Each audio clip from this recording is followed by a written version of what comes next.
Скорпионы, друзья, здравствуйте! Впереди июль, а значит пришло время на него погадать. С нами прекрасные карты Таро Муха.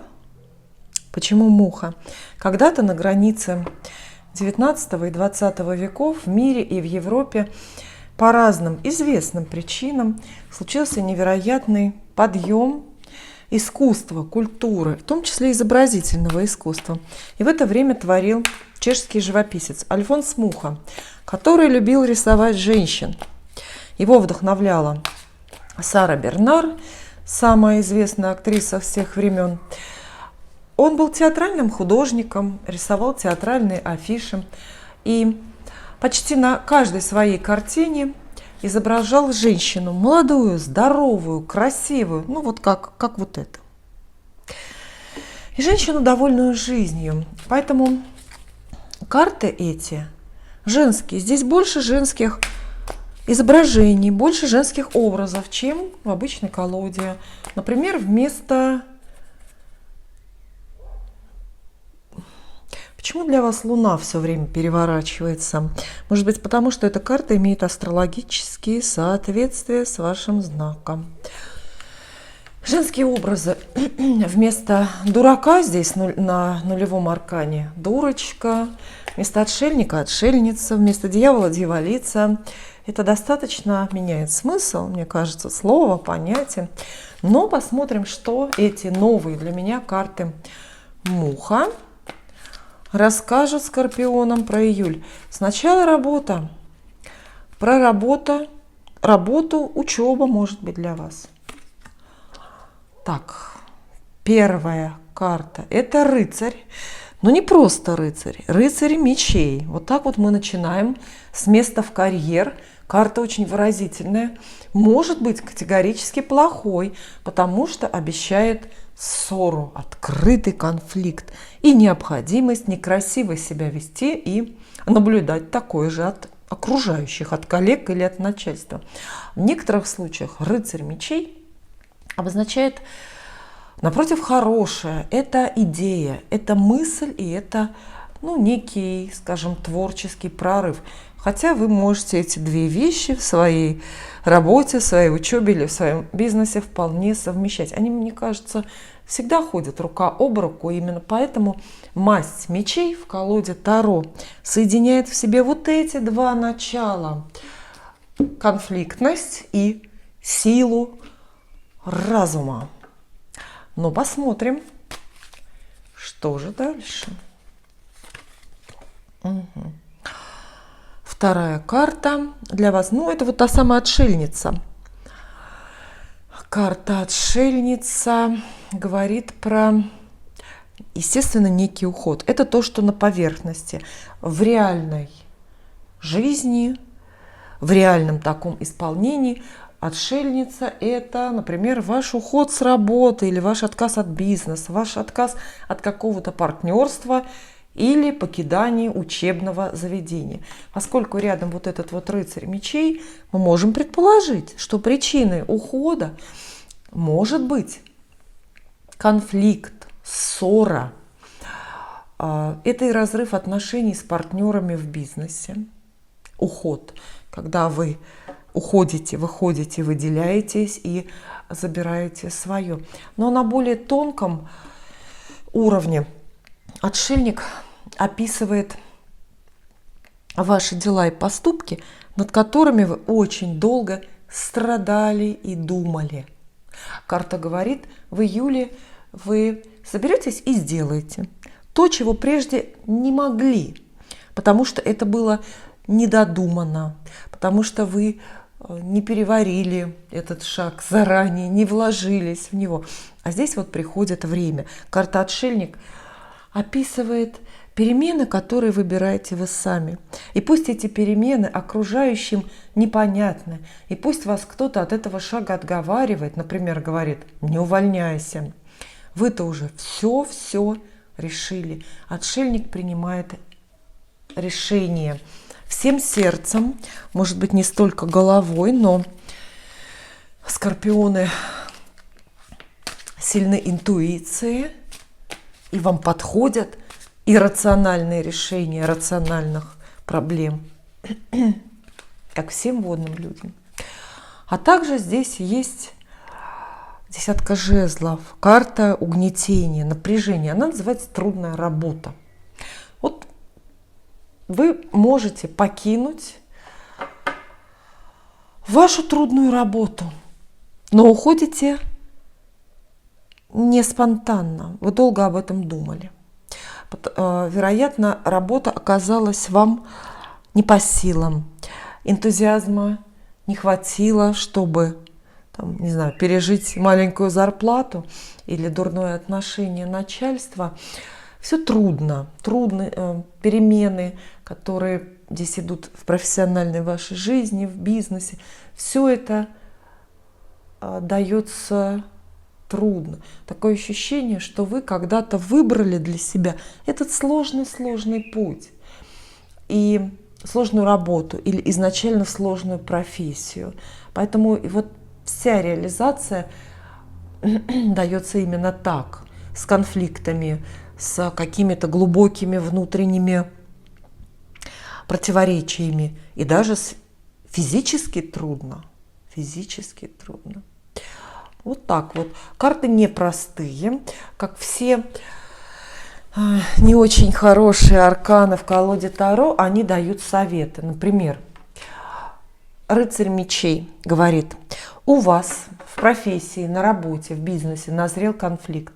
Не пытайтесь закрыть на него глаза и не пытайтесь его избежать. Этот конфликт такими способами не решится. Нужно поговорить с начальством, с коллегами, с напарником, с партнерами по бизнесу.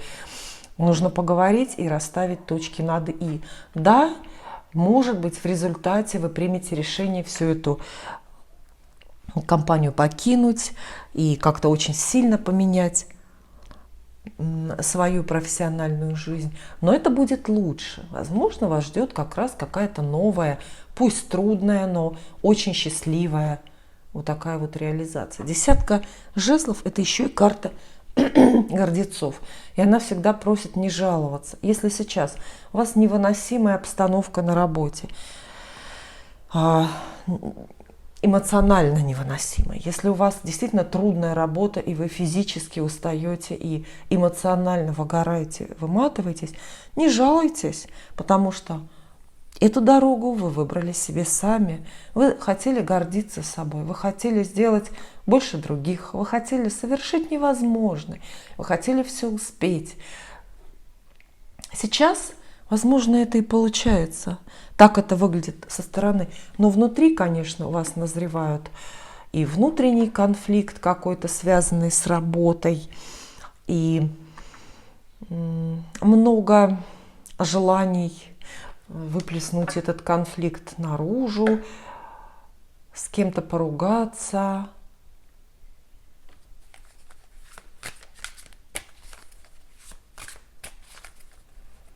Да, а отшельник советует: решайтесь на то, что считаете правильным сами. Никто вам здесь не враг и не советчик. Никто вам здесь не указ. Далее деньги. Тема, в общем, связанная для многих с работой, но для кого-то не связанная. Нулевой аркан, карта шут, дурак или дурочка, как мы здесь видим. Это перемены, которые вы выбираете сами. Вам предстоит сделать шаг на что-то рискованное, необычное, непривычное, связанное с деньгами, решиться. Что-то купить или продать, или поменять вот так вот резко источник доходов. Ну, естественно, если вы меняете бизнес или меняете работу, то вы неизбежно меняете и финансовую жизнь какую-то свою. Нулевой аркан тоже спешит с советом, опять, как и отшельник. Они похожи, даже карты по смыслу. И персоны эти похожи. Отшельник, любой отшельник всегда немножко другим кажется дураком, но вы знаете, да? Вот. И почти каждый дурак ведет жизнь отшельника. Ну, карта советует вам, опять же, решаться на то, что вы выбрали. уместен риск в деньгах, уместны какие-то очень такие, знаете, вот неоправданные и непризнанные даже окружающими поступки, даже выходки. Да? Вот шут не совершает поступков, он совершает выходки. Допустимы глупости. А, впрочем, допустимы или нет, об этом нам другие карты расскажут. Маг. Смотрите, 0 и 1 подряд. Это же редкая пара, да? Карта Маг практически продвигает ту же самую идею. Она эгоистичная, она описывает вас. Здесь не маг, кстати, обратите внимание, а магиня или фея. Вам предстоит побыть для собственных финансов, для своего кошелька магиней, феей. Это снова поступок, это снова какое-то срочное решение, связанное с деньгами. Очень эгоистичное решение. В этот момент вы совершенно игнорируете интересы других. При этом карта про время, она очень торопит и говорит, что лучшего случая как-то преобразовать финансовую свою жизнь не представится. Поменять работу, например, на более денежную, что-то продать или купить большое, вложить деньги, куда-то инвестировать. Посмотрите, обе карты предлагают вам большой-большой риск, но они рядом ложатся, а значит потенцируют друг друга. То есть предполагается, что вы как-то невероятно рискнете деньгами. Скорее всего, такой риск оправдается. Иначе бы карты вам этого не советовали.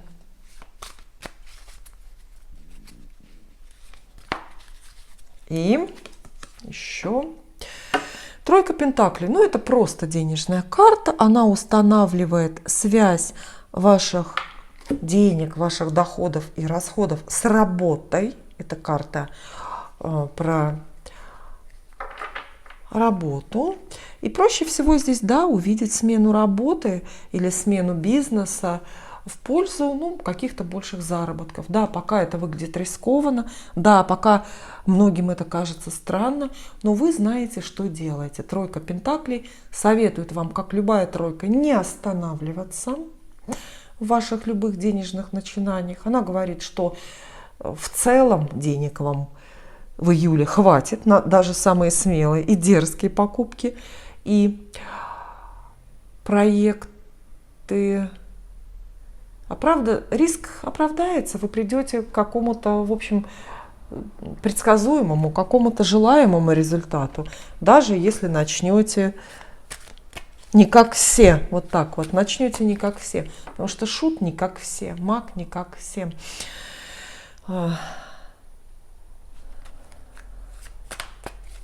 Далее любовь для вас. Я продолжаю настаивать, что июль, конечно же, романтический месяц, лето продолжается, курортные романы и все остальное. Про любовь вам расскажет десятка пентаклей. Хорошая карта, надежная, с гарантиями, однако она не романтичная. Она очень мало говорит вот про любовь как таковую. На ней изображают всегда семью. А здесь вот что, семья? Ну да, наверное, семья. Обращает она внимание на вашу семейную жизнь, которая у вас уже есть или которая должна вот-вот сложиться. Для пар уже существующих, это если у вас есть жених. Хорошие новости. Отношения станут серьезнее, намерения станут серьезнее. И вполне возможно подготовка к свадьбе, предложение о браке, общий дом или объединение бюджетов. Десятка пентаклей, как любая десятка, обозначает апогей масти. Пентакли масти очень материальные. То есть здесь ваши чувства материализуются. Да, это так и называется, материализация чувственных идей. Вот только что была любовь, роман, какие-то невинные признания. А вот уже вы вместе за продуктами в супермаркет идете. Карта предвещает счастливую, достаточную, очень спокойную, семейную жизнь. Или похожую на семейную. Да? Новое знакомство, если в июле у вас случится, то будет оно к браку. Такая примета. Новое знакомство к браку. Дальше карта вам будет скорпионом. Ох, девятка кубков. Но видите, карты исправляются. Только что я говорила, что романтики не ждите, все будет приземленно и по-взрослому. А нет. А девятка кубков как раз тот недостающий элемент, который дополняет прекрасно десяточку, вот эту вот предыдущую. Потому что здесь как раз любовь. Свидание, обещание, признание, стихи, букеты, просто романтические встречи, радостно проведенное время с вашим партнером. Карта обозначает любовь, приход любви в вашу жизнь. И, конечно же, новое знакомство с такими картами очень даже возможно. Хотя вот карты не настаивают здесь на новизне, хотя мы не закончили еще. Пока не буду настаивать на новизне. Скорее, это очень хороший прогноз для тех, кто сделал свой романтический выбор, для тех, у кого рядом уже есть любимый человек. Вместе с этой десяткой и с этой девяткой абсолютно отступают в небытие ревность и слезы, страхи и подозрения, обманы и ссоры. Это просто время, когда вы заботитесь друг о друге, как будто бы вы самые близкие любящие родственники. Это время, когда вы любите друг друга, и вам никто не мешает. Нет соперников и соперниц. Ну, нет просто злодеев, мечтающих вас разлучить. Девятка кубков – это еще и карта такая сибаритская. Она, например, описывает какую-то роскошную совместную поездку на тот же курорт. Роскошные совместные приобретения, дорогие покупки, одаривание друг друга. Здесь нет нехватки ни в чувствах, ни в деньгах, которые, как известно, на любовь тоже нужны. И еще третья карта нам нужна, конечно, такая же хорошая для вас, да?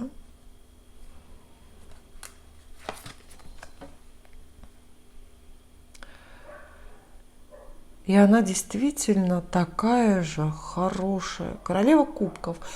Карта описывает просто любовь, ваши чувства. Ну, мы предполагаем, что королева – это вы. Поэтому Юль несет вам возможность влюбиться или проявить свою любовь. Может быть, она жила в вашем сердце давно, эта самая любовь, это самое чувство. Просто прежде надо было прятать его от кого-то, от партнера или от недоброжелателей. А вот сейчас время вам эти самые чувства показать. Королева кубков – это женщина, которая любит и не сомневается в этом. И никто не мешает ей, в общем, эту любовь показывать, эту любовь строить. Отличные шансы влюбиться в этом месяце, отличные шансы выйти замуж или просто съехаться, поселиться вместе с вашим любимым человеком. Карты в целом вам советуют, ну вот, настроиться на любовь, ощутить свое сердце вот таким вот щедрым и любящим. Королева кубков чувства свои не скрывает. Кстати, это может быть прямой совет для вас какому-то человеку рядом. Признаться в любви, показать свои чувства, рассказать о своих чувствах. Ну, по-моему, все безупречно. Опять же, если вы одиноки и рассчитываете на новое знакомство, вот его я вам гарантировать не могу. Карта исключительно хорошая, но здесь нет указания на новизну. Это не обязательно. Вы любите, осознаете это, но это не обязательно новый человек. Чаще это все-таки тот, кого вы уже знаете, да? С кем вам не предстоит знакомиться. Далее дом, семья, недвижимость, родственники. То есть ваша частная, приватная жизнь. Обычная, взрослая, хозяйственная, скучная. Но она есть у всех. И эта тема актуальна для всех. Дом. Пятерка пентаклей, видите, она все-таки появилась. А вот честно скажу, я ее ждала. Пятерка пентаклей описывает нехватку чего-либо. Чаще в домашних, семейных делах это нехватка денег. Не спешите пугаться. Просто мы видим, что вы сильно меняете работу. у вас очень большие перемены и большие риски в деньгах. Естественно, что в такое время вы чувствуете себя стесненными в средствах. Может быть, чтобы вот так вот с размахом вложиться или купить что-то большое, вы урезываете повседневные расходы, вы отказываете себе в покупке новых туфель и купальников. Пятерка пентаклей говорит именно об истощенности каких-то ресурсов. Ну, проще всего представлять, конечно же, деньги. Хотя, может быть, мы увидим соседние карты и скажем что-то другое. Карта эта не должна вас ну, как-то сильно пугать, потому что она имеет несколько и оптимистичных посылов, несколько оптимистичных подсмыслов. Например, она хорошая для любви, вот представьте. И может описывать что? Что вам не хватает денег из-за любви, из-за расходов на любимых людей. Много у вас дома в семье любимых людей, в конце концов. Это ваш муж, может быть, ваши дети, любые ваши родственники. А может быть, вы хотите слишком многого. И вам кажется, что денег не хватает, а на самом деле их хватает, но просто у вас какие-то непомерные, бесконечные, даже нездоровые притязания. И вы оплакиваете то, что, в общем, оплакивать не нужно, потому что деньги появятся в следующем месяце. А может быть, и желание пропадет что-то купить. А еще пятерка пентаклей говорит, что вот если вы почувствуете, или когда вы чувствуете нехватку денег, какой-то явный дефицит, вам нужно очень хорошо оглядеться вокруг. Ведь не случайно за спиной нашей героини, вот она явно бедна, а за ее спиной прекрасный храм, в котором ее ждут. Вы можете найти для своего дома, для семьи, для себя какой-то другой источник доходов, какой-то другой источник ресурсов. И эти ресурсы не всегда деньги. Ну, посмотрим, что еще скажет карта. Крупная денежная карта рядом соседствует, да, королева пентаклей. Все-таки все вокруг семейного бюджета крутится здесь. Но похоже, что вы найдете выход. Вот мы только что видим ситуацию скорбную довольно по деньгам дома, в семье. А здесь вы уже королева пентаклей. Вы все решили, совсем справились, деньги нашли. Может, вам будет не хватать, ну, не знаю, там, на квартиру купить или ремонт сделать. А тут вдруг раз, и вы уже превращаетесь вот в любимую героиню Альфонса Мухи, богатую, цветущую, уверенную в себе женщину. Да, дефицит. Бюджетный дефицит семейный ваш, ну, он будет по ощущениям и по разговорам, но он и закроется в этом же месяце. Чем? Пусть останется сюрпризом. Или мы узнаем об этом сейчас. Ну, да, конечно. Закройте вы его сами. Это туз мечей, это снова ваши шансы и ваши решения. Снова карты подтверждают, что скорпионам предстоит большая денежная авантюра, крупный денежный поступок, большое денежное решение, которое избавит вас, вашу семью от очень многих дефицитов и неудобств. И эти карты снова вас торопят. Видите, здесь была карта маг на деньги вам, которая всегда про время говорит: спешите, только сейчас, не позже. Туз мечей примерно то же самое говорит. Шансов много, они отличные, но они срочные. Спешите обустроить быт, спешите найти для себя новый дом, спешите, в конце концов, создать семью с любимым человеком, потому что королева пентаклей – это еще и карта жены в колоде Таро. Предложение о браке, кстати, вместе карты вам обещают, 3 даже, да, обещают вам предложение о браке. Спасибо.